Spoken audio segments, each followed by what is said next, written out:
আজকে আমাদের যে অবস্থা পুরো বৈশ্বিক প্রেক্ষাপটে, এর পিছনে আমরা দায়ী। মূলত আমরা ছাড়া দ্বিতীয় কেউ দায়ী নয়। শত্রু, ইসলামের শত্রু যারা, তারা তো শত্রুতা করবেই, তাদেরকে দোষ দেওয়ার তো দরকার নাই। যে আপনার শত্রু, সে শত্রুতা করবে, সিম্পল।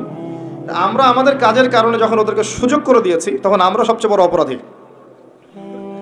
আলাইকুম আনফুসাকুম, আল্লাহ পাক বলেছেন, তোমরা নিজেরা নিজের নফসের আগে খবর নাও, নিজের নফসকে ঠিক করো। লা ইয়াদুররুকুম মান দাল্লা, যারা পথভ্রষ্ট হয়ে যাবে, এদের পথভ্রষ্টতা তোমাদের কোনো ক্ষতি করবে না। ইনিহতাদাইতুম, যদি তোমরা হেদায়েতের উপর থাকো, যদি তোমরা পরিপূর্ণ হেদায়েতের উপর থাকো, তাহলে যারা পথভ্রষ্ট হয়ে যাচ্ছে বা গেছে, এদের পথভ্রষ্টতা তোমাদের কোনো ক্ষতি করবে না।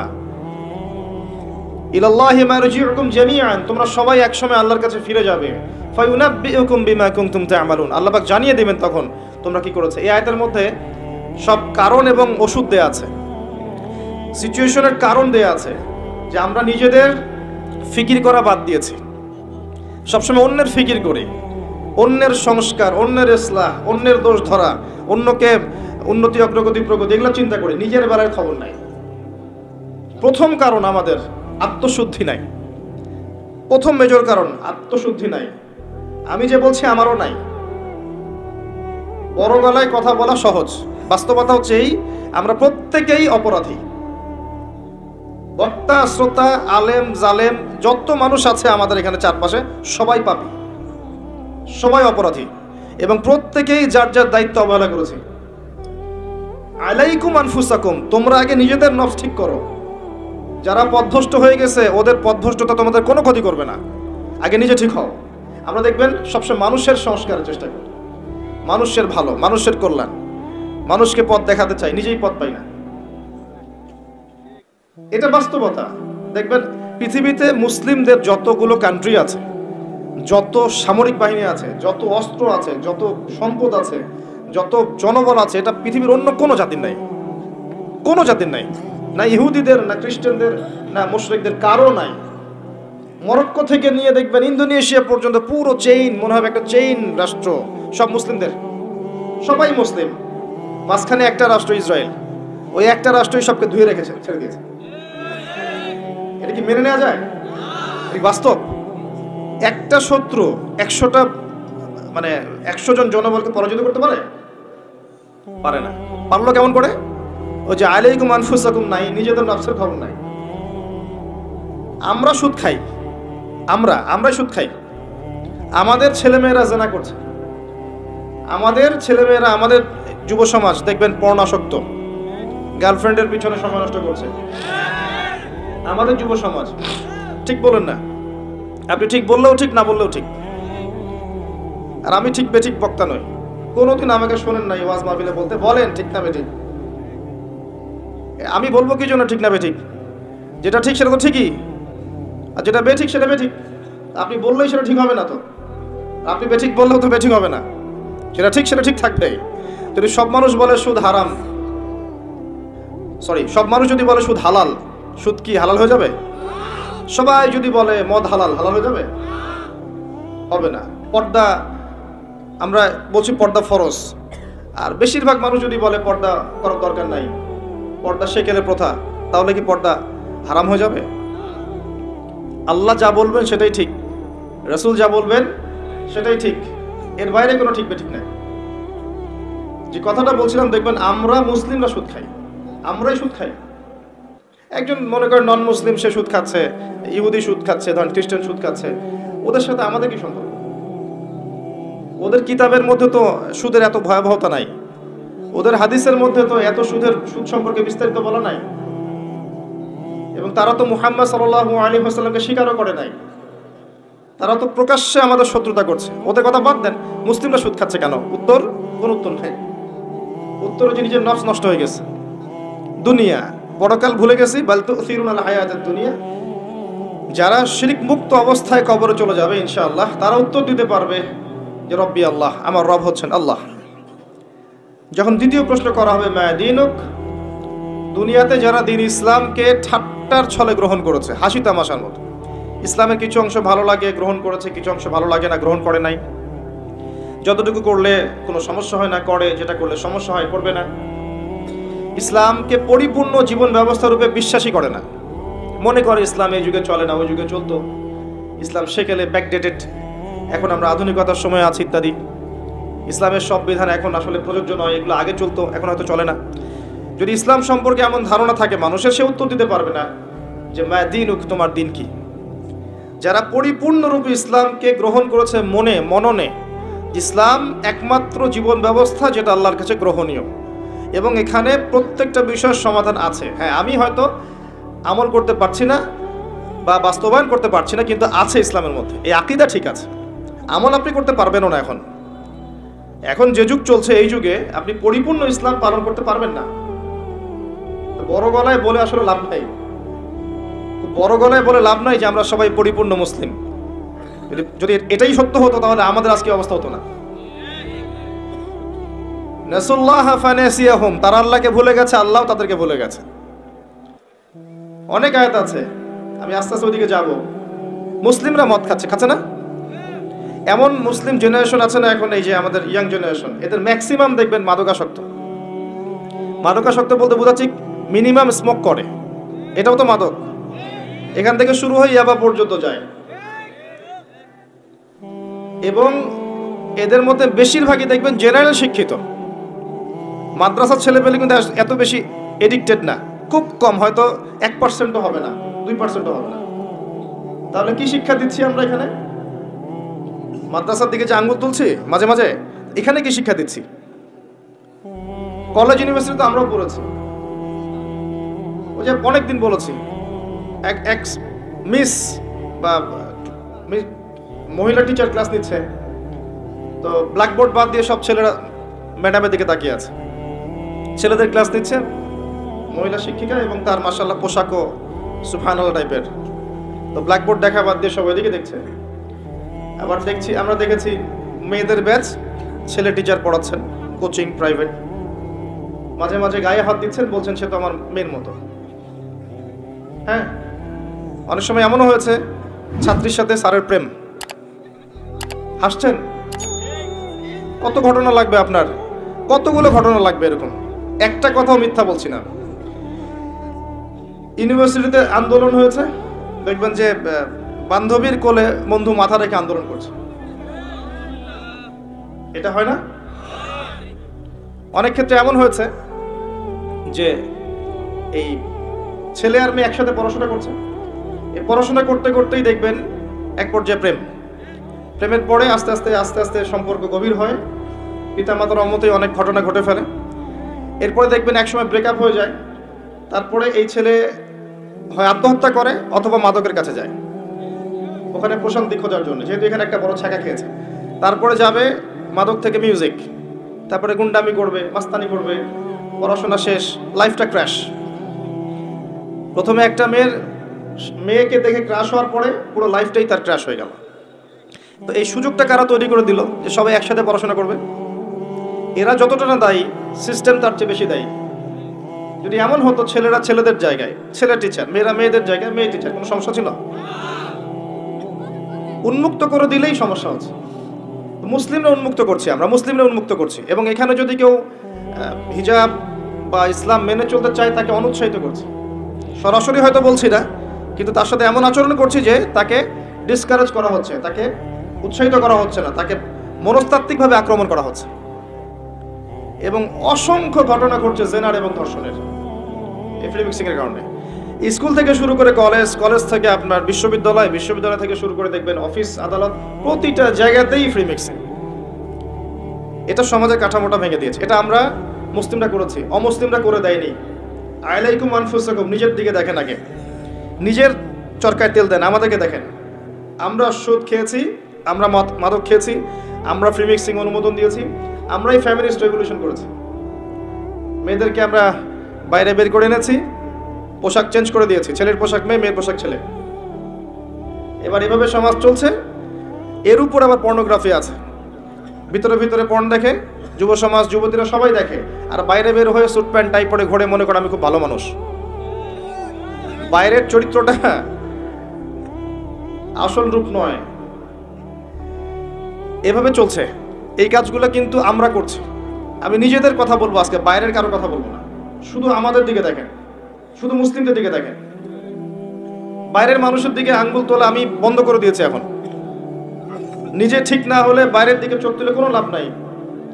আমরা নিজেরা যদি ঠিক না হই বাইরের দিকে আঙ্গুল তুলে কোনো লাভ নাই। বড় বড় স্লোগান দিয়ে কিচ্ছু হবে না, বিশ্বাস করেন।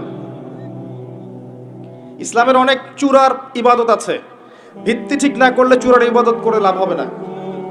একটা বাড়ি তৈরি করছেন, 20 তলা ফাউন্ডেশন দিয়েছেন, একটা ফাউন্ডেশন ঠিক নাই, তাহলে আমি কি ছাদ বসাতে পারবো? ফাউন্ডেশন ঠিক নাই। মুসলিমদের ম্যাক্সিমাম দেখবেন আকীদা ঠিক নাই, কোনটা শিরক কোনটা তাওহীদ বুঝতে পারে না। কত মুসলিম আছে শিরক কাকে বলে ডেফিনেশন জানে না, শিরক কাকে বলে, শিরকের প্রকারভেদ কি কি, কোন কোন কাজ করলে শিরক হয়। আর শিরক তো এমন ইবাদত যেটা আমলনামায় থাকলে আমলনামা ডিলিট হয়ে যাবে। কারো আমলনামায় যদি শিরকের পাপ থাকে, শিরকের পাপ, আমলনামার নেকিগুলো নষ্ট হয়ে যাবে। নাউযুবিল্লাহ। সূরা জুমারের মধ্যে আল্লাহ পাক বলেছেন, লাইন আশরাকতা লা ইয়াহবাতান্না আমালুকা, তুমি যদি শিরক করো হে নবী তোমার আমলও নষ্ট করে দেব আমি। সেখানে আমরা কি শিরক সম্পর্কে আমরা ওয়াকিফাল নই। মুসলিমদেরকে দেখেন 5 ওয়াক্ত নামাজ কয়জন মুসলিম পড়ে? বেসিক কথায় আসেন, নামাজ তো বেসিক ইবাদত, তাই না? জামাতের কথাও না হয় বাদ দিলাম, মনে করেন জামাতের কথাও বাদ দিলাম, বেসিক জামাত ইসলামের কথা বলছি না, আবার মসজিদে জামাতের নামাজের কথা বলছি, মসজিদে নামাজের কথা বলছি, জামাতের কথা বাদ দেন। বেসিক বাসায় 5 ওয়াক্ত নামাজ কয়জন পড়ে? হাত তুলেন দেখি, আপনি জরিপ করেন দেখেন বাসায় 5 ওয়াক্ত নামাজ কয়জন পড়ে দেখবেন। এবার বলেন জামাতে গিয়ে নামাজ পড়ে 5 ওয়াক্ত কতজন মুসলিম? আবার দেখবেন ফজর এশা জামাত কতজন পড়ে। নামাজটা দেখেন, নফল সুন্নত মোস্তাহাব পড়ে আসেন, ফরজ নামাজের কথায় আসেন। ফরজ জিনিস যে মুসলিম নারীরা পর্দা করবে, সিম্পল, এটা আমাদের পোশাক। মানে আমরা যেমন এই যে গেঞ্জি পরি, শার্ট প্যান্ট পরি, নর্মালি হচ্ছে মেয়েদের পোশাক হচ্ছে মেয়েরা পর্দা করবে, এটা আল্লাহ নর্মাল পোশাক দিয়েছেন। আর যারা নর্মাল পোশাকটা পরছেন এরা পশু। পশু নিজের সতীত্ব বুঝবে না, সে তার সম্ভ্রম বুঝবে না। একজন মানুষ তো বুঝবে তার সম্ভ্রম কি জিনিস। আপনি সতর ঢেকে রাখেন না, এটা নর্মাল পোশাক, সাধারণ পোশাক। তাদের পুরো দেহটাই তো সতর, ওরা ঢেকে রাখবে, পর্দা করবে, সতর, স্বাভাবিক, এটা নর্মাল। কতজন মুসলিম নারী এখন পর্দা করে এটা দেখবেন। তবে আপনাদের এদিকে পর্দার প্রচলন বেশি, এটা আমি জানি, আলহামদুলিল্লাহ, এটা আল্লাহ শুকরিয়া। তবে দিন দিন মেয়েদের পর্দা বাড়ছে, এটা ঠিক। যতই মেয়েদেরকে বেপর্দা করার চেষ্টা করা হচ্ছে, আলহামদুলিল্লাহ মেয়েদের বোরখার সংখ্যা বাড়ছে। কি বোরখা পড়ছে সেটা পরের কথা, বোরখার সংখ্যা বাড়ছে। এরপরে যারা পড়ছে ওদেরকে আমরা রিকোয়েস্ট করবো যে ডিজিটাল বোরখাটা ছেড়ে দেন, যেটা যেটা পরে আপনার দেহের কাঠামো বোঝা যায়, এটা ছেড়ে দেন। ছেড়ে দিয়ে এমন একটা বোরখা বানান যেটা ঢিলে ঢালা, যেটা পরলে আপনার দেহের কাঠামো বোঝা যায় না। উৎসাহিত করেন, যেহেতু তারা পড়েছে, সেলোয়ার কামিজ থেকে এই বোরখা এসেছে, ইনশাল্লাহ এই বোরখা থেকে খাস পর্দা যাবে ইনশাল্লাহ। উৎসাহিত করা উচিত। এবং কোন কোন ক্ষেত্রে তারা ইমানের দিক থেকে পুরুষদের অগ্রগামী। হ্যাঁ, অনেক ক্ষেত্রে এমন আছে, আমরা ওদেরকে সুযোগ দিই না বলে। অনেক ক্ষেত্রে মেয়েরা অনেক বেশি স্ট্রং ইমানের দিক থেকে। কয়দিন আগে একজন প্রমাণ করে দেখালো না? দিন দিন ছেলেরা মেয়ে হচ্ছে সাইকোলজিক্যালি, আর মেয়েরা ছেলে হচ্ছে। এখনকার যুব সমাজকে দেখবেন, কথাবার্তা, চাল চলন, ওঠা বসা, পোশাক আশাক, মানে চলন বলন, সব দিক থেকে নারী নারী ভাব একটা। গলার ভয়েস, কথা বলার স্টাইল, পোশাক আশাক, অঙ্গভঙ্গি, রুচিবোধ সব দেখবেন মেয়েদের মতো হয়ে গেছে। পুরুষের সেই গায়রত, সৌর্যবীর্য, ব্যক্তিত্ব, গলার ভয়েস কিছুই নাই, দেখবেন খেয়াল করে দেখেন। আর মেয়েদেরকে দেখবেন তারা দিন দিন ছেলের মতো শেপ নিচ্ছে। ওদের গলার ভয়েস চেঞ্জ হচ্ছে, অ্যাটিটিউড চেঞ্জ হচ্ছে, বডি ল্যাঙ্গুয়েজ চেঞ্জ হচ্ছে, পোশাক চেঞ্জ হচ্ছে, এবং সমাজে পুরুষদের জায়গায় তারা চলে আসছে। মাশাআল্লাহ, এটা আমাদের জন্য অপমানজনক। এবং অনেক ক্ষেত্রে ইমানের ক্ষেত্রে তারা পুরুষদের অগ্রগামী হয়েছে, এটা আমরা বুঝতে পারছি। দিন দিন যখন পুরুষদের গায়রত কমে যাবে, আল্লাহ পাক মেয়েদের হাতে পতাকা দিবেন ইনশাআল্লাহ। দেখেন, একজন নারী ইসমাঈল আলাইহিস সালামের মতো সন্তান জন্ম দিতে পারে। একজন নারী, একজন মুত্তাকি দিনদার মেয়েই পারবে ওমর রাদিয়াল্লাহু আনহু, খালিদ বিন ওয়ালিদ রাদিয়াল্লাহু আনহু, তাদের মতো প্রজন্ম জন্ম দিতে। যাই হোক, আমি যে কথাটা বলতে চাচ্ছিলাম যে প্রবলেমস আমাদের মধ্যে আছে। আমরা শিরক করছি, আমরা বেদাত করছি, আমরাই করছি। আমাদের যুব সমাজ সুন্নত চিনে না, তাওহীদ চিনে না। 5 ওয়াক্ত নামাজ পড়া মানুষের সংখ্যা দিন দিন কমেছে। 5 ওয়াক্ত নামাজ জামাতে পড়ার মানুষের সংখ্যা কমেছে। দেখবেন ম্যাক্সিমাম মুসলিম কুরআনুল কারীম রিডিং পড়তে জানে না। আবার যারা জানে তাদের মধ্যে অনেকেই, বেশিরভাগই দেখবেন অর্থ বোঝে না। হ্যাঁ, এমন শত শত হাফেজ আছেন যারা কোরআনের অর্থ জানেন না। এমন অনেক মুসলিম আছেন যারা কোরআন চোখেও পর্যন্ত দেখে নাই। এমনও প্রজন্ম আছে। হ্যাঁ, এটা আমাদের অবস্থা। এর উপরে কোরআনের আদেশ মানা, নিষেধ, বর্জন করা, এগুলো তো অনেক দূরের কথা। কতজন মুসলিম পার্ট টাইম বোঝেন? আংশিক, ফুল টাইম না, পার্ট টাইম। কতজন মুসলিম পার্ট টাইম ইসলামের দাওয়াত দেয়? বলে তো, কতজন মুসলিম পার্ট টাইম ইসলামের দাওয়াত দেয়? আপনারা আমাদের অবস্থার দিকে তাকান। এ দেখেন, তাওহীদ, সুন্নত, আপনার নামাজ, আপনার অর্থনৈতিক জীবন, পর্দা, যুব সমাজ, প্রতিটা ক্ষেত্রে দেখবেন আমরা পিছিয়ে পড়েছি। তো আল্লাহ যে বলেছেন আলাইকুম আনফুসাকুম, তোমরা নিজেদের অবস্থাকে ঠিক করো। নিজের অবস্থা ঠিক না করলে কি আমাদের দ্বারা অন্যের সংস্কার হবে? একজন ব্যক্তি যদি ঠিক না হয়, কখনো পরিবার ঠিক হবে? পরিবারগুলো ঠিক না হলে সমাজ কখনো ঠিক হয়? আর সমাজ নেই তো রাষ্ট্র, রাষ্ট্র নেই তো বিশ্ব। মূল কথা ব্যক্তির দিকে ফিরে আসে। মানুষ মনে করে একজন ব্যক্তি চেঞ্জ হলে আর এমন কি হবে? না ভাই, একটা বাতি থেকে আরেকটা বাতি জ্বলবে, আরেকটা বাতি থেকে আরেকটা বাতি জ্বলবে। এভাবেই দেখবেন আস্তে আস্তে আলোকিত হবে পরিবেশটা, অন্যথায় হবে না। রাসূলুল্লাহ সাল্লাল্লাহু আলাইহি ওয়াসাল্লাম মক্কার 13 বছর ধরে একটা একটা করে বাতি জ্বালিয়েছেন। জ্বালান নাই? এই বসেন এখানে, কি সমস্যা আপনার? এই ফটো সেশন করতে আসছেন এখানে? আশ্চর্য একটা ব্যাপার। এখানে কোরআনের কথা হচ্ছে, হাদিসের কথা হচ্ছে, আপনি পিকচার তুলছেন। সুবহানাল্লাহ, এই হচ্ছে অবস্থা। আল্লাহ পাক সূরা আরাফে বলেছেন, ওয়ালাকাদ যারানা লিজাহান্নামা কাসীরাম মিনাল জিন্নি ওয়াল ইনস লাহুম কুলুবুন লা ইয়াফকাহুনা বিহা। প্রচুর মানুষ আর জিনকে দিয়ে আমি জাহান্নাম পূর্ণ করব। কি অপরাধ? কলব দিয়েছিলাম, উপলব্ধি করতো না। যতগুলো কথা বলেছি একটাও কানে ঢোকে নাই। কুলুবুন লা ইয়াফকাহুনা বিহা, হৃদয় দিয়েছি, উপলব্ধি করে না। ওয়ালাহুম আযানুন লা ইয়াসমাউনা বিহা, কান দিয়েছি, শোনে না। ওয়ালাহুম আ'য়ুনুন লা ইউবসিরুনা বিহা, চোখ দিয়েছি, দেখে না। উলাইকা কাল আনআম, আল্লাহ পাক বলেছেন এরা হচ্ছে গবাদি পশুর মতো। দে জাস্ট লাইক ক্যাটলস, গবাদি পশু। বাল হুম আদল, বরং তার চেয়ে নিকৃষ্ট। ওয়া উলাইকা হুমুল গাফিলুন, এরা গাফিল সম্প্রদায়। আল্লাহ বলেছেন এই আয়াতের মধ্যে। মুসলিমদের অবস্থা আজকে এমন, কর্ণগুহরে কথা ঢোকে না, হৃদয়ের মধ্যে কথা প্রভাব ফেলে না। চোখ আছে, আল্লাহ চোখ দিয়েছেন, দেখে না। সারা দিন লৌকিকতা নিয়ে ব্যস্ত হয়ে আছে, বেসিক কোনো কাজই নাই। আমি বেসিকের কথা বলেছি না, 5 ওয়াক্ত সালাত। আপনি জরিপ করে দেখেন কতজন মানুষ নামাজ পড়ে, কতজন মুসলিম কোরআন তেলাওয়াত করতে পারে, জরিপ করে দেখেন। জরিপ করে দেখেন সুদ ছাড়া কতজন মানুষ চলছে, কয়জন মানুষের পরিবারে হালাল রিজিক যাচ্ছে, কতজন পরিবার, মুসলিম পরিবারের মেয়েরা পর্দা করে, কতটা মুসলিম পরিবারের ছেলেরা অজুর ফরজ কয়টা সেটা জানে। বিবি, এমবিএ, ডক্টরেট সব করে শেষ করে ফেলেছে, অজুর ফরজ কয়টা বলতে পারবে না, নামাজের ওয়াজিব কয়টা, ফরজ কয়টা, আহকাম আরকাম কিছুই বলতে পারবে না, যাকাত দিতে হয় কিভাবে, নিসাব সেটাও বলতে পারবে না। এই মুসলিমদেরই অবস্থা। বড় বড় স্বপ্ন দেখছেন, দিন কায়েম, জিহাদ, খেলাফত, কিচ্ছু সম্ভব না এখন মুসলিমদের দ্বারা। এগুলোর কিছুই সম্ভব না, এই প্রজন্ম দ্বারা অন্তত পক্ষে সম্ভব না। আল্লাহ পাকে এমন প্রজন্ম নিয়ে আসবেন ইনশাল্লাহ যারা এমন গবাদি পশু হবে না, তাদের হাতে আল্লাহ পাকে দায়িত্বগুলো দিবেন ইনশাআল্লাহ। আমাদের দ্বারা এগুলো হবে না। আমরা এখন যে হালতে আছি, এই হালতে আমাদের পক্ষে সম্ভব না।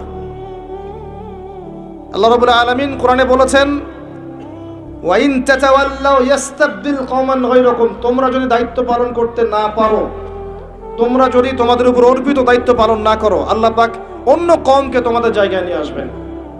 সুম্মা লা ইয়াকুনু আমসালাকুম, এরা তোমাদের মতো এরকম অপদার্থ হবে না। সুম্মা লা ইয়াকুনু আমসালাকুম, এরা তোমাদের মতো অপদার্থ হবে না।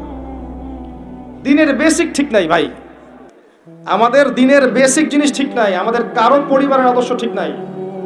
আমরা মনে করছি যে আমাদের পরিবারগুলো সব জান্নাতের টুকরা, প্রত্যেকটাই জাহান্নামের টুকরা, ইল্লা মাশাআল্লাহ।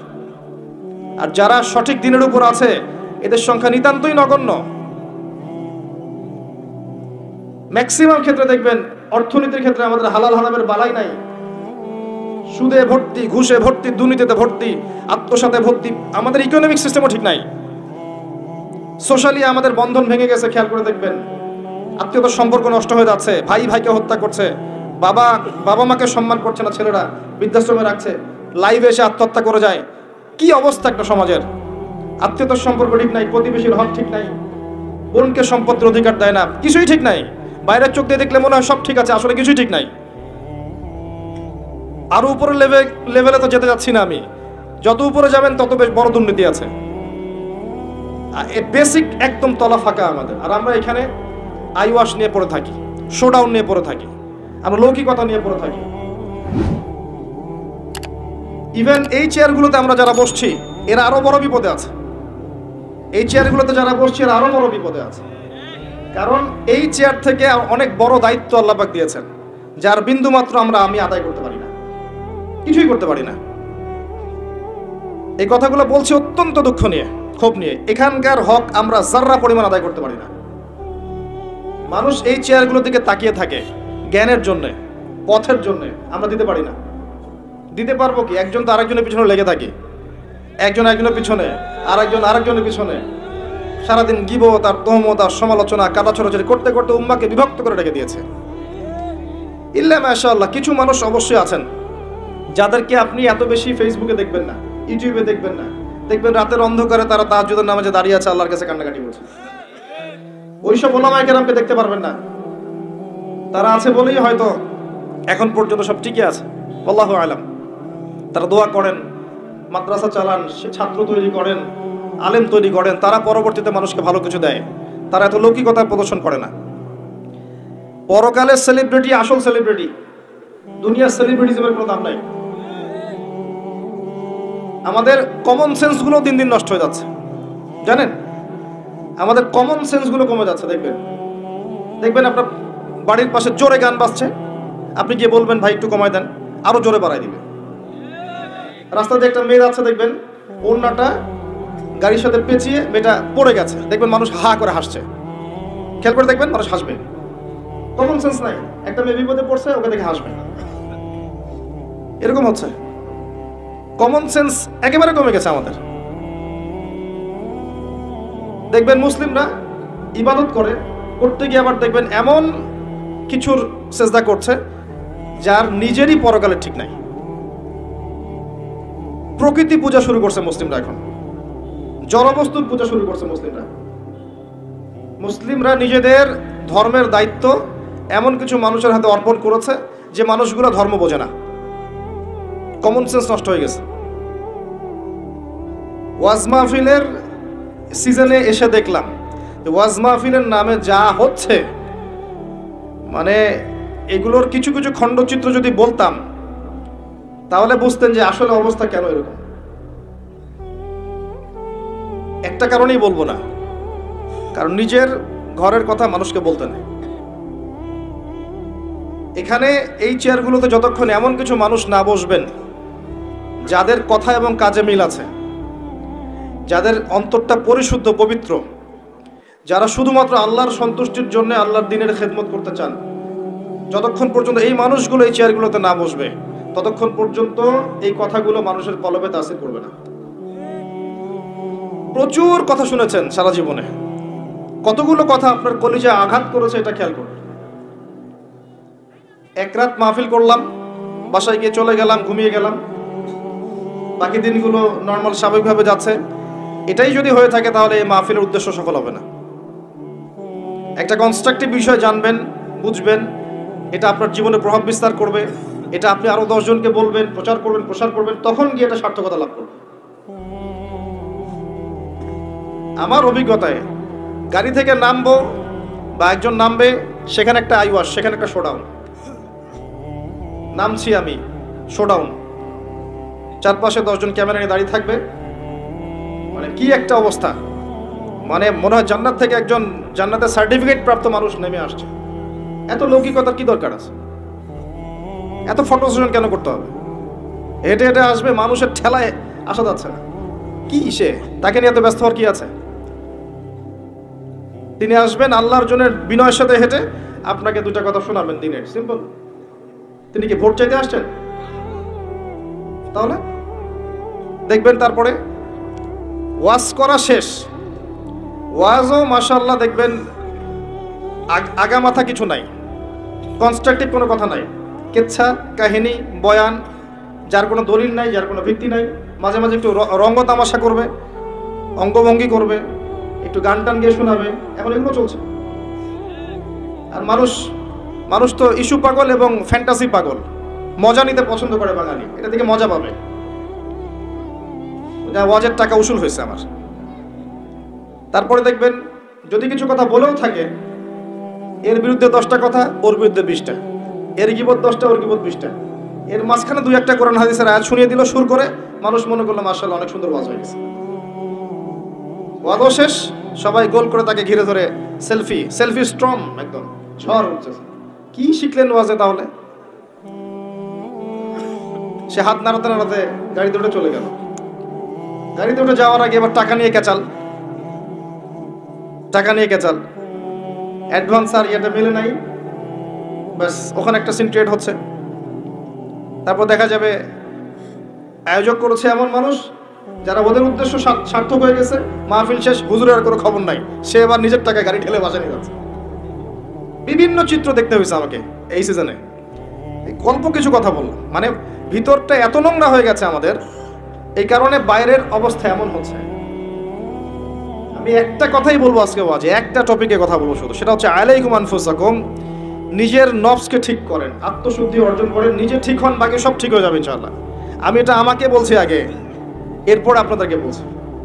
আল্লাহ পাক বক্তা শ্রোতা উভয়কে আমল করার তৌফিক দান করুন। শুধু নিজে চিন্তা করেন, অনেক বড় চিন্তা আপাতত বাদ দেন, জাস্ট নিজেকে নিয়ে ভাবেন, আপনার আত্মাটাকে পরিশুদ্ধ করেন, সব ঠিক হয়ে যাবে ইনশাআল্লাহ। একটা আত্মা যদি পরিশুদ্ধ হয়, তার মানে এই আত্মা দিয়ে আর কোনো দুর্গন্ধ ছড়াবে না। একটা একটা করে আত্মা অপবিত্র হতে হতে সমাজটা দুর্গন্ধময় হয়েছে। কি জিনিস? আপনার দেহটাই শুধু দেহ নয়, এর সাথে একটা আত্মা আছে। আত্মা আসলো কোথা থেকে? রুহের জগৎ থেকে। এই জায়গাটা ভালো করে বোঝেন, আত্মা কোথা থেকে আসলো? রুহের জগৎ থেকে। এটা কোথায়? আলমে আরওয়াহ, যেখানে আমাদের আত্মাগুলোকে রাখা ছিল। আল্লাহ রাব্বুল আলামিন আত্মাগুলোকে সৃষ্টি করেছেন, একটা জগতে রেখেছেন, জগৎটার নাম দিয়েছেন আলমে আরওয়াহ। আদম সন্তানের সমস্ত আত্মাগুলো সেখানে ছিল। এখান থেকে আত্মাটাকে আপনার মায়ের গর্ভে এনে দেওয়া হয়েছে। যখন আপনার আমার বয়স ছিল 4 মাস 10 দিন বা এরকম সামথিং লাইক দ্যাট, এরকম, তখন আত্মাটা নিয়ে এসেছেন একজন ফেরেশতা, এনে ফুঁকে দিয়েছেন এবং লিখে দিয়েছেন আপনি বাঁচবেন কতদিন, রিজিক কি হবে, সৌভাগ্যবান হবেন না দুর্ভাগ্যবান হবেন, সব লেখা হয়ে গেছে। এটা আপনার মায়ের গর্ভে থাকা অবস্থায় হয়েছে। সবার ক্ষেত্রে এটা হয়েছে, আমার আপনার সবার ক্ষেত্রেই। তাকদীর নিয়ে এত বিচলিত হওয়ার কিছু নাই, এটা লেখা হয়ে গেছে। এরপরে আপনি যখন ভূমিষ্ঠ হয়েছেন, আস্তে আস্তে আস্তে আস্তে আপনি বড় হয়েছেন। আপনার দেহটা শুধু বড় হয়নি, আপনার ভিতরে একটা আত্মাও ছিল, এরও কিছু চাহিদা এসেছে। চারপাশের অনেক কলুষিত বিষয় দেখে আত্মাটা কলুষিত হয়েছে, আবার অনেক ভালো কাজের মধ্য দিয়ে আত্মাটা আবার উন্নতিও লাভ করেছে। কিন্তু আল্লাহ পাক মূল যে বিষয়টার কথা বলছেন সেটা হচ্ছে কদ আফলাহা মান যাক্কাহা। যে ব্যক্তি এই নফসটাকে, আত্মাটাকে পরিশুদ্ধ করতে পারলো, সে ব্যক্তি সফল হয়ে গেল। ওয়া কদ খাবা মান দাসাহা। যে ব্যক্তি এই নফসটাকে পরিশুদ্ধ করতে পারলো না, সে ব্যক্তি ধ্বংস হয়ে গেল। দেহের পরিশুদ্ধতা সবকিছু নয়। দেহের যে ইবাদতগুলো আছে, আমাদের নামাজ, যাকাত দিচ্ছি, অর্থনৈতিক ইবাদত, নামাজ পড়ছি, ফিজিক্যাল ইবাদত, হজ করছি, উমরা করছি, রোজা রাখছি, এই ইবাদতগুলো পূর্ণতা পাবে না যতক্ষণ পর্যন্ত আত্মা পরিশুদ্ধ হচ্ছে না। কথা কি বোঝা যায়? আত্মার মধ্যে যদি রিয়া থাকে, অহংকার থাকে, কুফর থাকে, শিরক থাকে, মোহ থাকে, দুনিয়ার ভোগবিলাসের মত্ততার মোহ থাকে, আপনি এই আত্মা দিয়ে আপনি ইবাদত করতে পারবেন না। ইবাদত আপনার আপ টু দ্য মার্ক হবে না। আত্মার মধ্যে কিছু বিষয় আছে যেগুলো আপনার ইবাদতকে অনেক বাড়িয়ে দিবে, যেমন ঈমান কোথাকার বিষয়, দেহের না আত্মার। তাকওয়া কিসের বিষয়, দেহের না আত্মার। তাওয়াক্কুল আল্লাহ ভরসা কোথায় থাকে, দেহে না আত্মায়। ভালোবাসা আল্লাহর প্রতি ভালোবাসা কোথায় থাকে, দেহে না আত্মায়। আল্লাহর প্রতি বিনয় কোথায় থাকে, দেহে না আত্মায়। আল্লাহর ভয় কোথায় থাকে, দেহে না আত্মায়। সবকিছু আত্মা কেন্দ্রিক। ঈমান, তাওহীদ, আপনার মোহাব্বত, তাওয়াক্কুল, তাওয়াজু, প্রতিটা বিষয় কার সাথে সম্পর্কিত, আত্মার সাথে। আবার এই আত্মার মধ্যে যদি আপনি নিয়ে আসেন রিয়া, অহংকার, হিংসা, বিদ্বেষ, এই বিষয়গুলো চলে আসে, আল্লাহদ্রোহিতা, কুফর, আত্মাটা নষ্ট হয়ে যাবে। ওই আত্মা দিয়ে দেহের ইবাদত তখন কবুল হচ্ছে না। তাহলে মূল বিষয়টা কি, আত্মার পরিশুদ্ধি। এটা আল্লাহ পাক বলছেন আলাইকুম আনফুসাকুম, তোমরা প্রত্যেকে নিজ নিজ নফসকে ঠিক করো। এখন কি কি করলে আপনার নফস ঠিক হতে পারে, সবগুলো এক লেকচারে বলা সম্ভব নয়। এই জায়গায় মনোযোগ দিয়ে শোনেন, কয়েকটা খালি টিপস বলবো কি কি কাজ করলে আপনার আত্মা পরিশুদ্ধ হতে পারে। এটা সবচেয়ে ইম্পর্টেন্ট কাজ এখন মুসলিম উম্মার। এক নাম্বার কাজ হচ্ছে আপনাকে তাওহীদ বুঝতে হবে, শিরক থেকে দূরে থাকতে হবে। এক নাম্বার কাজ, যে কথাটা আমি প্রথমে বলেছিলাম। 2 নাম্বার হচ্ছে রাসূলুল্লাহ সাল্লাল্লাহু আলাইহি ওয়াসাল্লামের সুন্নাহর উপর নিয়মিত আমল করতে হবে, অন্য কোনো আদর্শ গ্রহণ করা যাবে না। দৈনিক যে সুন্নাহগুলো আছে এই সুন্নাহগুলো অ্যাপ্লাই করতে হবে। আমি প্রফেটিক লাইফস্টাইল নিয়ে আরও লেকচার দিয়েছি, ওখানে পাবেন। ঘুমানো থেকে শুরু করে একদম সকাল থেকে রাত পুরো জীবনটাকে আপনি কিভাবে সুন্নাহ মাফিক কাটাতে পারেন এই বিষয়ে অনেক লেকচারও আছে, বইপত্র আছে, পড়ে নেবেন। আজকে ওই দিকে আমি কথা বলছি না, এতটুকু বলবো প্রতিটা কাজ মুহাম্মদ সাল্লাল্লাহু আলাইহি ওয়াসাল্লামের সুন্নাহ মাফিক করলে পরে আপনার পুরো জীবনটাই হবে ইবাদত। এই জন্য আল্লাহ পাক আপনাকে সৃষ্টি করেছেন, ওমা খালাকতুল জিন্না ওয়াল ইনসা ইল্লা লিয়াবুদুন। এটাই হচ্ছে সেই আয়াতের ব্যাখ্যা। আর আমরা আল্লাহর ভালোবাসা পেতে চাইলে তার রাসূলকে অনুসরণ করতেই হবে, আদারওয়াইজ অন্য কোনো ভাবে আমরা তার ভালোবাসা পাবো না।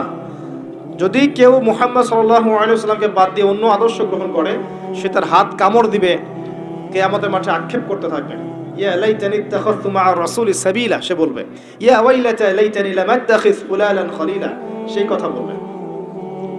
এটা 2 নাম্বার। 3 নাম্বার হচ্ছে কোরআন এবং সুন্নাহ এমন মানুষের কাছে গিয়ে শেখা, এটা বেশি ইম্পর্টেন্ট। প্রথমে তাওহীদ, তারপর সুন্নাত, এরপর হচ্ছে সোহবত। কোরআন এবং সুন্নাহ এমন মানুষের সংস্পর্শে গিয়ে শেখা যাকে দেখে আপনি কোরআন সুন্নাহ শিখতে পারবেন, এটা বেশি ইম্পর্টেন্ট।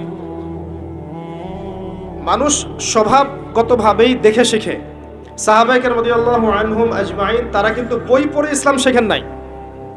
আমার কথা বুঝতে পারছেন? আল্লাহর রাসূল কিন্তু সূরা একটা কাগজে লিখে দিয়ে বলেননি বাসায় গিয়ে পড়ে শিখে নিও, এই হাদিসগুলো পড়ে বাসায় শিখে নিও। বরং তারা সব সময় রাসূলের সাথে থাকতেন, তিনি কিভাবে ওঠেন, কিভাবে বসেন, কেমন করে কথা বলেন, কখন রাগ হন, কখন হাসেন, কিভাবে খান, কেমন করে ইস্তেঞ্জা করেন, সব দেখতেন তারা। দেখতেন না? এমনকি ব্যক্তিগত সময়েও তারা বাসায় চলে যেতেন, গিয়ে শিখতেন। রাসূলকে না পেলে তার স্ত্রী থেকে জিজ্ঞাসা করতেন কেমন করে রাসূল এটা করেন, কেমন করে ওটা করেন। এটা হচ্ছে সাহবাত। এখন আমরা কি রাসূলকে পাবো? কিভাবে পাবেন? তার হাদিসগুলো আপনার বাসায় আছে, এই হাদিসগুলো পড়ে আপনি জানতে পারবেন, কিন্তু আপনি প্র্যাকটিক্যাল বুঝতে পারবেন না। প্র্যাকটিক্যাল কোথায় বুঝবেন? যে ব্যক্তি বা যে আলেম, যে শায়েখ, যে ওস্তাদ, যে মুআল্লিম, যার কাছে, যার ভিতরে সুন্নাহগুলো ইনস্টল করা আছে, তাকে দেখে শিখতে পারবেন। কথা বুঝতে পারছেন? এমন ব্যক্তি যে আপনাকে পড়াচ্ছেন, মুআল্লিম বা ওস্তাদ বা বক্তা বা শায়েখ বা মুহাদ্দিস বা আলেম, যিনি, যার কাছে গিয়ে আপনি ইসলাম শিখছেন, তার মধ্যে যদি সুন্নত থাকে তখন আপনি এই সোহবতটা পাবেন। এখন এমন মানুষের সংখ্যা কি খুব বেশি না কম? কিন্তু থাকবে। আল্লাহ পাক যেহেতু বলেছেন ইয়া আইয়ুহাল্লাযীনা আমানু কুনু মা'আস সাদিকিন, সত্যবাদীদের সাথে থাকো, আপনি ইনশাআল্লাহ খুঁজে পাবেন। কিয়ামত পর্যন্ত ইয়াদ থাকবে না? থাকবে না? অতএব কিয়ামত পর্যন্ত এমন মানুষও থাকবে ইনশাআল্লাহ। খুঁজে নিতে হবে, খুঁজে নিতে হবে। ডিফিকাল্ট আপনার জন্য, কারণ আপনি বাহ্যিকভাবে যাদেরকে দেখে মনে করছেন ইসলামের একদম কাণ্ডারি, দেখবেন তাদের ভিতরেই ইসলাম নাই। এমন অনেক মানুষ আছে, আছে না? বাহ্যিকভাবে দেখে মনে হবে দিনের কাণ্ডারি, ভিতরে নিজের ইসলাম নাই। তো এখানে আল্লাহর কাছে দোয়া করতে হবে, আল্লাহ যেন আমাদেরকে উত্তম ওস্তাদ দান করেন, উত্তম শায়েখ দান করেন, উত্তম আলেম দান করেন, যাদেরকে দেখে আমরা দিন শিখতে পারি। এটা সোহবত।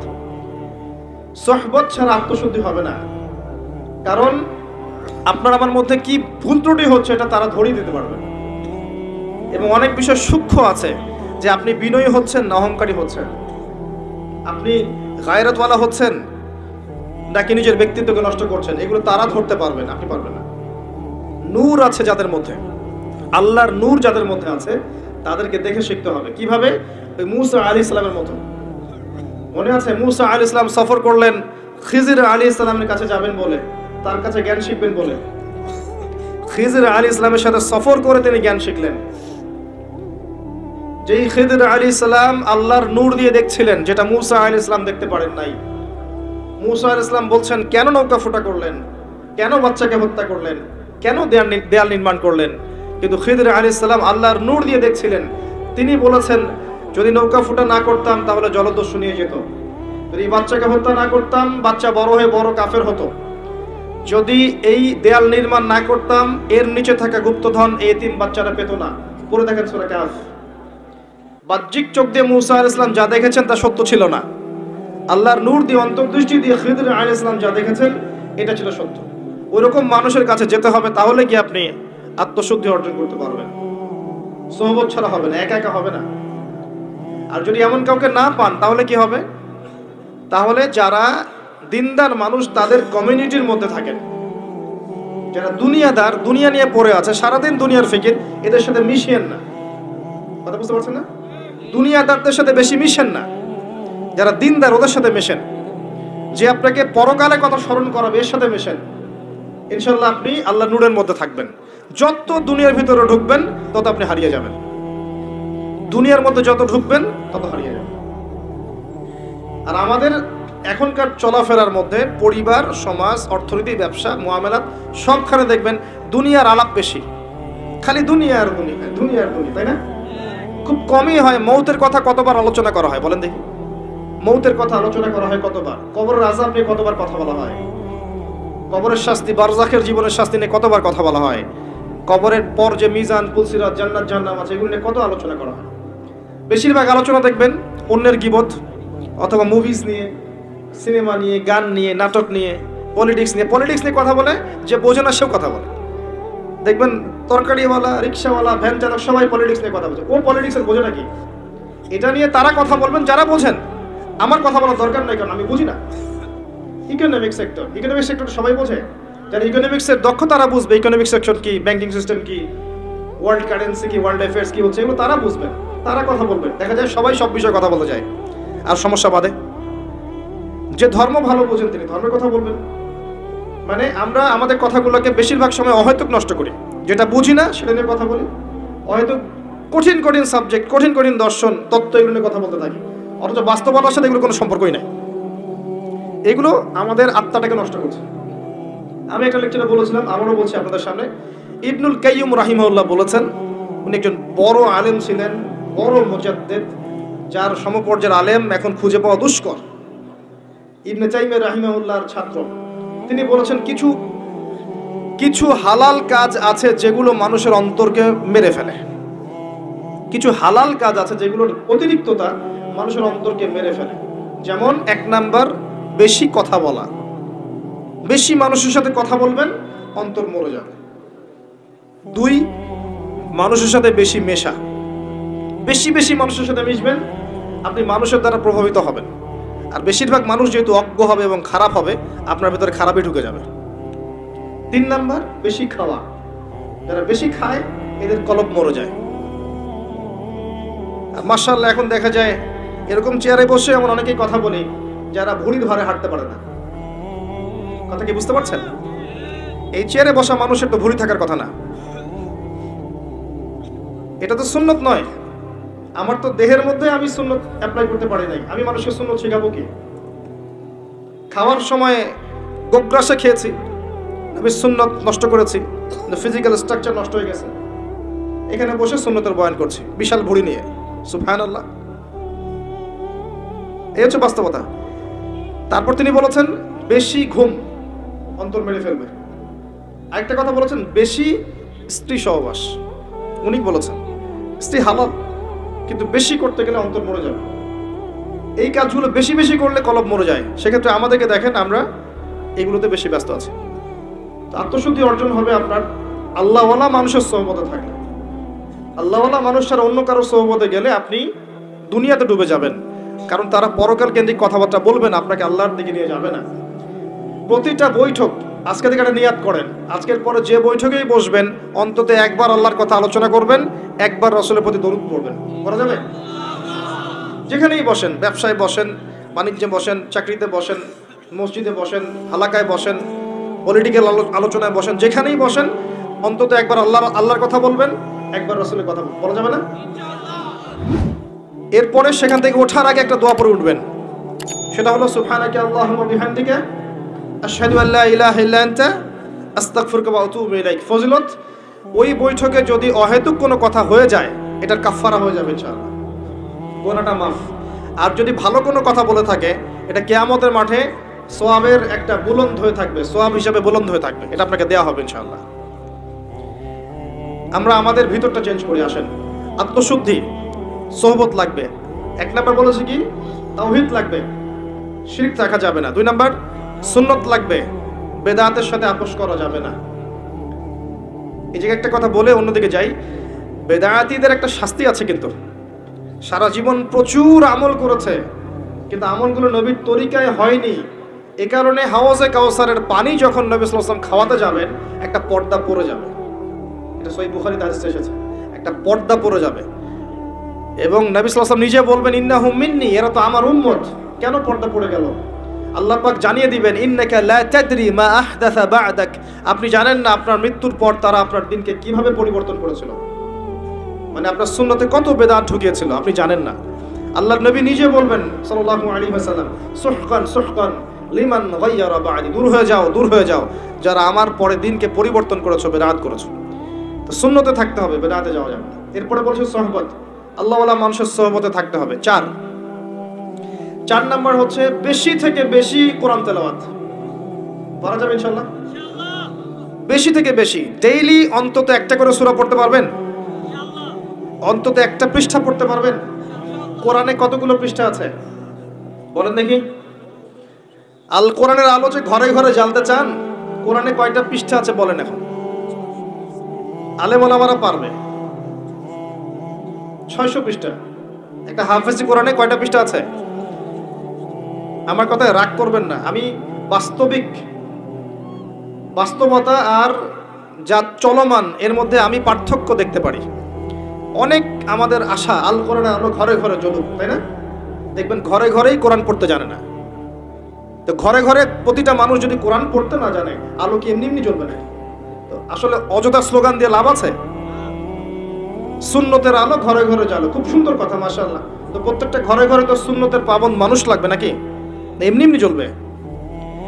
আপনি বাস্তবতা হচ্ছে এই যে আপনি ঘরে ঘরে খুঁজে দেখেন, প্রত্যেকটা ঘরে একটা করে কোরআন তেলাওয়াত করা মানুষ পান নাকি?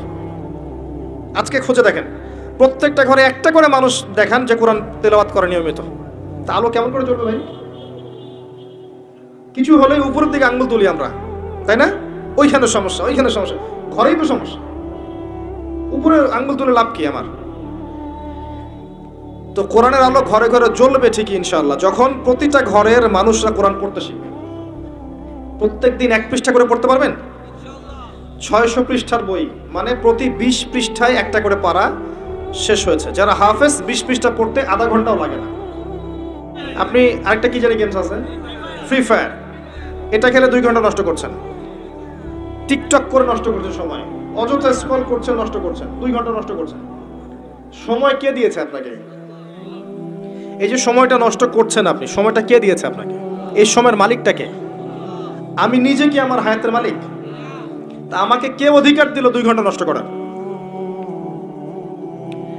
যে দিনের প্রতিটা কাজ কোরআন সুন্নাহ মতো করার চেষ্টা করছে, এখন সে ক্লান্ত হয়ে পড়েছে, এখন ঘুমাবে। এই ঘুমটার জন্য আল্লাহ পাক নেকি দিচ্ছে। দিনের জন্য আপনি চেষ্টা করছেন, নামাজ পড়ছেন, দিনের জ্ঞান অর্জন করছেন, সুন্নাহর মতো জীবনযাপন করছেন, এখন টায়ার্ড হয়ে গেছেন, ঘুমাবেন। এই ঘুমটার জন্য আপনি নেকি পাচ্ছেন। আল্লাহ পাক এত সুবিধা দিয়েছেন। ক্লান্ত হয়ে গেছেন, ক্ষুধার্ত, আপনি খাবেন, এই যে খাচ্ছেন, খাওয়ার জন্য নেকি পাচ্ছেন। আর কি চাই আমরা আসলে? এখন প্রবৃত্তির তাড়না আছে, একটা প্রবৃত্তির তাড়না আছে, স্ত্রীর কাছে যেতে হবে, গিয়েছেন, আপনি আপনার প্রবৃত্তির তাড়না মিটিয়েছেন, আপনি নেকি পাচ্ছেন। আর কি চাই আমরা মানুষ হিসাবে? এই সময়টাকে আল্লাহ পাক আমাকে এমনি এমনি দিয়েছেন, এই সময়ের মালিককে আমি নিজেই। 2 ঘন্টা কেন নষ্ট করব এগুলো করে, যেগুলো কোনো ফায়দা নাই? এমন কাজে যদি নষ্ট করতেন যেটাতে দিনের ফায়দা আছে, উপকার হতো, সেটা তো হচ্ছে না। 2 ঘন্টা সময় দেওয়া যাবে কোরআনকে ইনশাআল্লাহ? আচ্ছা, 1 ঘন্টা দিতে পারবেন? আল্লাহ পাক তৌফিক দান করুন। বেশি বেশি কোরআন তেলাওয়াত করবেন। কোরআনের কিছু অংশ মুখস্থ করার চেষ্টা করেন। কোরআন তেলাওয়াত করলে আপনি প্রত্যেক হরফে 10 নেকি পাবেন।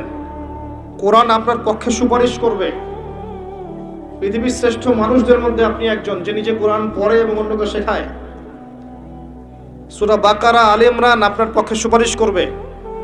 সূরা মুলক আপনাকে কবরের আযাব থেকে বাঁচাবে। সূরা ইয়াসিন পড়েন, আপনার কোরআনের কলিজা, হাজত পূরণ হয়ে যাবে ইনশাআল্লাহ। সূরা ওয়াকিয়া পড়েন, আপনার দারিদ্রতা দূর হয়ে যাবে ইনশাআল্লাহ। সূরা ইখলাস পড়েন, অর্ধেক তিনবার পড়েন, ইনশাআল্লাহ কোরআন খতমের নেকি পাবেন। সূরা ফালাক, নাস পড়েন, আপনাকে আল্লাহ পাক দৃশ্য অদৃশ্যের সমস্ত বিপদ আপদ থেকে বাঁচাবেন ইনশাআল্লাহ। সূরা কাহফ পড়েন, আল্লাহ আপনাকে মাসিহুদ দাজ্জাল থেকে বাঁচাবেন ইনশাআল্লাহ।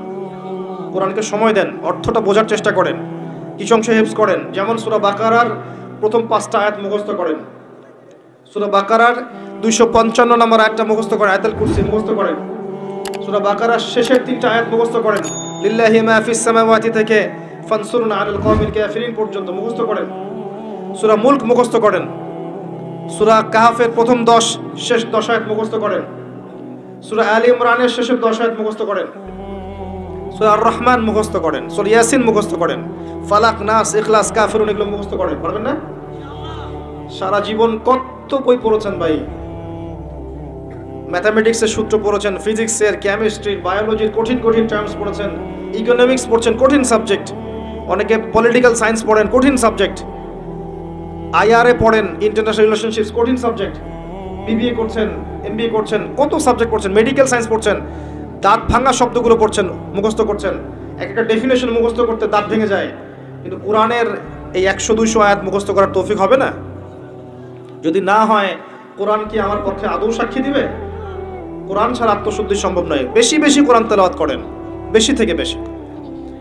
শোনেন, নবী সাল্লাল্লাহু আলাইহি ওয়াসাল্লাম বলেছেন, মানুষের অন্তরের মধ্যে পাপ করলে কালিমা পড়ে, দাগ পড়ে এবং দুর্গন্ধ বের হতে থাকে। নবীজি বলছেন, আমি কি তোমাদেরকে জানিয়ে দিব কোন কাজ তোমাদের কলবের মরিচাগুলো দূর করে দিবে? সাহাবীরা বললেন, ইয়া রাসূলুল্লাহ, জানিয়ে দিন আমাদেরকে। নবী সাল্লাল্লাহু আলাইহি ওয়াসাল্লাম বলছেন, দুটো কাজ তোমার কলবের মরিচা দূর করে দিবে। একটা হচ্ছে বেশি বেশি কোরআন তেলাওয়াত, আরেকটা হচ্ছে মৌতের স্মরণ। বলেন তো দুটো কি?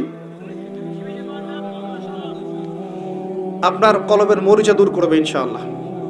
কোরআন আপনি যদি অর্থটা বোঝার চেষ্টা করেন, দেখবেন আপনি আল্লাহর সাথে কথা বলছেন সরাসরি। আল্লাহ পাক আপনার সাথে কথা বলতে চান, একটা তো মাধ্যম লাগবে, লাগবে না? আল্লাহ কি সামনে এসে কথা বলবেন? এই যে মাধ্যম কোরআন দিয়েছেন, আল্লাহ বলছেন কথা, আপনি শুনেন কি বলছেন আল্লাহ পাক।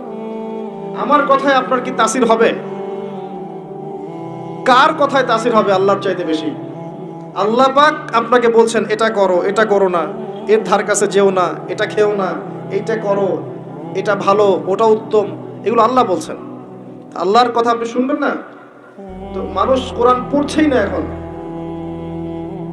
প্রচুর মুসলিম আছে 5 ওয়াক্ত নামাজ পর্যন্ত পড়ে, কোরআন পড়তে জানে না। প্রচুর মুসলিম। এই জায়গায় মানুষকে নিয়ে আসেন। মানুষের অন্তর্জগৎ পরিবর্তন না হলে কোশ্চিন গেল বড় মাপের কোনো পরিবর্তন সম্ভব না। অহেতুক বড় বড় স্লোগান দিয়ে কোনো লাভ নাই। এটা বাস্তব, বাস্তবতা বুঝেন। বাস্তবতা এই জায়গায় আমরা প্রচন্ড রকম অধঃপতনের জায়গা আছে। আমাদের বাস্তবতার বেসিক জিনিসগুলো ঠিক নাই। বড় বড় চিন্তা পরে আসেন, বেসিক ঠিক করেন।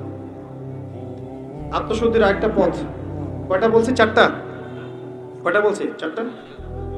তাওহীদ, সুন্নাত, সোহবত, আরেকটা কোরআন তেলাওয়াত। অর্থ বুঝতে পারলে খুব বেশি ভালো হয়, হিফজ করলে আরো ভালো হয়। আল্লাহ পাক আমাদেরকে কোরআন ওয়ালা হওয়ার তৌফিক দান করেন। 5 নাম্বার আল্লাহর জিকির। 5 নাম্বার আল্লাহর জিকির। হিসনুল মুসলিম বইটা কিনবেন। অ্যাপস আছে না, প্লে স্টোরে অ্যাপস ডাউনলোড করবেন। দেখবেন আল্লাহ পাকের প্রচুর জিকির দেয়া আছে এবং সব সহিহ। এখানে জয়ীফ বা জাল এগুলো কিছু আনা হয়নি, সহিহগুলো আনা হয়েছে বেশি বেশি। এবং সকাল সন্ধ্যায় আল্লাহর জিকির করতে ছাড়বেন না। আল্লাহ পাকের কিছু কমন জিকির আছে, নিয়মিত করবেন, ছাড়বেন না। প্রতিটা কাজ করার আগে দোয়া পড়বেন, সকাল সন্ধ্যা জিকির করবেন। যুব সমাজ যদি ঘুমানোর দোয়া না জানে, এর চেয়ে ব্যর্থতার কিছু নাই। খালি এতটুকু জানে খাওয়ার আগে বিসমিল্লাহ বলতে হয়, শেষে আলহামদুলিল্লাহ বলতে হয়। অথচ বাথরুমে যাওয়া, বের হওয়া, খাওয়া, ওঠা, ঘুমানো, চলাফেরা, কত জিকির আছে, কত দোয়া আছে, এগুলো যদি ওরা না করে, না জানে, তাহলে আত্মশুদ্ধি অর্জন করতে পারবে না। কয়েকটা কমন বলে দিচ্ছি। ডেইলি প্রতিদিন 100 বার বলবেন সুবহানাল্লাহ। করা যাবে? কতক্ষণ সময় লাগবে? 5 মিনিটও লাগবে না। সুবহানাল্লাহ বলবেন আল্লাহকে ফিল করে। সুবহানাল্লাহ মানে আল্লাহ পবিত্র, আল্লাহ পবিত্র। আল্লাহর সাথে সম্পর্ক করবেন। আপনি আপনার যে কোনো প্রবলেমস আল্লাহকে বলবেন। আপনার সমস্যা হয়েছে, কোনো একটা অসুস্থতা, বা একটা চাকরি পাচ্ছেন না, বা আপনার কোনো প্রবলেম, বাসায় প্রবলেম, ব্যবসায় প্রবলেম, পরিবারের সমস্যা, পিতা মাতার সাথে সমস্যা, স্ত্রীর সাথে সমস্যা, আল্লাহকে সরাসরি বলবেন। নবী সাল্লাল্লাহু আলাইহি ওয়াসাল্লাম বলেছেন, জুতার ফিতা যদি প্রয়োজন হয় আল্লাহকে বলবে। তোমার যদি জুতার ফিতা ছিঁড়ে যায়, আল্লাহকে বলবে, আল্লাহ আমার জুতার ফিতা ছিঁড়ে গেছে, আমাকে ফিতা দাও। এমন সম্পর্ক আল্লাহর সাথে করেন যে আল্লাহকে আপনি কাছে নিয়ে নেন, আপন করে ফেলেন। আল্লাহ পাক আপনার খুব কাছে। শুধু আল্লাহ পাক আপনার অপেক্ষায় আছেন, কবে আপনি তওবা করে তার কাছে ফিরে যাবেন, আল্লাহ আপনাকে মাফ করে দিবেন ইনশাআল্লাহ। আল্লাহ পাক অনেক কাছে। 100 বার সুবহানাল্লাহ বলতে পারবেন ডেইলি? 100 বার আলহামদুলিল্লাহ বলতে পারবেন? 100 বার আল্লাহু আকবার বলতে পারবেন? সংখ্যা ফিক্স না করে আপনি করতে পারেন, সংখ্যা ফিক্স না করে আপনি করতে পারেন, যত ইচ্ছা। আমি জাস্ট বললাম যাতে আপনার মধ্যে একটা ফিলিংস থাকে যে আমি আজকে সারাদিনে 100 বার বলেছি। 100 বার বলতে পারবেন লা হাওলা ওয়ালা কুওয়াতা ইল্লা বিল্লাহ, সুবহানাল্লাহি ওয়া বিহামদিহি সুবহানাল্লাহিল আযীম? পারবেন? বেশি না, সকালে 10 বার, সন্ধ্যায় 10 বার দরুদ শরীফ পড়তে পারবেন? সবচেয়ে উত্তম দরুদ কোনটা? দরুদ ইব্রাহিম। একটা ছোট্ট শিখিয়ে দিচ্ছি, আল্লাহুম্মা সাল্লি ওয়া সাল্লিম আলা নবিয়িনা মুহাম্মদ। পারবেন? আল্লাহুম্মা সাল্লি ওয়া সাল্লিম আলা নবিয়িনা মুহাম্মদ। সকালে 10 বার, সন্ধ্যায় 10 বার। ইনশাআল্লাহ আপনার জন্য আল্লাহর রাসূল সুপারিশ করবেন ইনশাআল্লাহ। ফজিলত। আরো বেশি পড়তে পারলে আরো ভালো হয়।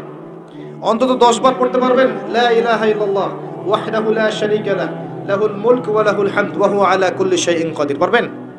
খুব কঠিন কিছু কিছু না। এইগুলো নিয়মিত করার চেষ্টা করেন। হাঁটতে চলতে বলেন হাসবিয়াল্লাহু ওয়া নি'মাল ওয়াকিল। হাঁটতে চলতে বলেন সুবহানাল্লাহ, আলহামদুলিল্লাহ, লা ইলাহা ইল্লাল্লাহ। ডেইলি 100 বার বলতে পারবেন আস্তাগফিরুল্লাহ ওয়া আতুবু ইলাইহি। পারবেন? আস্তাগফিরুল্লাহ ওয়া আতুবু ইলাইহি ডেইলি। কতক্ষণ সময় লাগবে? এগুলো হাঁটতে চলতে করা যায়। এই যে বাইক চালান না আপনারা, ড্রাইভ করতে করতে বলা যায়, ড্রাইভ করতে করতে এগুলো বলা যায়। অনেক কিছু মানে কাজের মধ্যেও এগুলো করে ফেলা যায়। আল্লাহ পাক আপনাদের জিহ্বাগুলোকে আল্লাহ জিকিরে সিক্ত করে দিন। আমিন। আল্লাহ পাকের জিকির যে যত বেশি করবে, ইনশাআল্লাহ তার কলবে আল্লাহ নূর তত বেশি আসবে, আত্মশুদ্ধি অর্জন হবে ইনশাআল্লাহ। আর দু একটা আমি আমল বলে শেষ করছি। আল্লাহর কাছে দোয়া করবেন বেশি বেশি। কি করবেন? দোয়া করেন তো? দোয়া করবেন মন থেকে, খালি হাত তুলে আল্লাহুম্মা ইনকাস সালাম মিনকাস সালাম তাবারাকতা ইয়া যাল জালালি ওয়াল ইকরাম বিরহমাতিকা ইয়া আরহামার রাহিম। শেষ। এইভাবে দোয়া না। হাত উঠিয়েছেন, মনে করেন আপনি আল্লাহকে দেখতে পাচ্ছেন, মনে করেন আল্লাহকে আপনি দেখছেন, আল্লাহর সামনে হাত তুলেছেন, মনের সব চাওয়া আল্লাহর কাছে ঢেলে দেন। পারা যাবে? মেকি দোয়া না। দোয়া আমরা দেখা যায় মানুষকে ডেকে এনে দোয়া করাই। আপনার বাবা মারা গেছেন, আমি কি ফিলিংসটা বুঝতে পারবো? আপনার সন্তান অসুস্থ, আমি কি বুঝতে পারবো আপনার মনের অবস্থা কি? আপনি বুঝবেন আপনার মনের অবস্থা কি। আপনি নিজে নিজের আমলগুলো করার চেষ্টা করেন, নিজে নিজের কাজ করেন, নিজে নিজের বাবার জানাজার নামাজ পড়ান, নিজে আপনার কোরআন তেলাওয়াত করেন, নিজে আপনি কোরআন বোঝেন, নিজে দোয়া করেন বাবার জন্য, মায়ের জন্য, সন্তানের জন্য। নিজের আমল নিজে করেন, যেটা বুঝবেন না সেটা জিজ্ঞাসা করবেন, এতটুকুই। দোয়া বেশি বেশি করেন। প্রত্যেক ফরজ নামাজের পরে আল্লাহর কাছে দোয়া করবেন, আল্লাহ পাক দোয়া কবুল করেন। রাতের শেষ অংশে আপনি দোয়া করবেন, আল্লাহ দোয়া কবুল করেন। সালাম ফিরানোর আগে আল্লাহ পাক দোয়া কবুল করেন। বৃষ্টি পড়ছে, দোয়া করেন, আল্লাহ দোয়া কবুল করেন। একটা ভালো কাজ করেছেন, দোয়া করেন। ইমিডিয়েট পরে দোয়া করেন, আল্লাহ দোয়া কবুল করবেন। দান সাদাকা করলেন, দোয়া করেন, আল্লাহ দোয়া কবুল করবেন ইনশাআল্লাহ। আজান হয়েছে, আজান এবং ইকামতের মাঝখানে সময় পাওয়া যায় না? এখন দোয়া করেন, দোয়া কবুল হবে ইনশাআল্লাহ। আজান হচ্ছে, দোয়া করেন। ইকামত হচ্ছে, দোয়া করেন।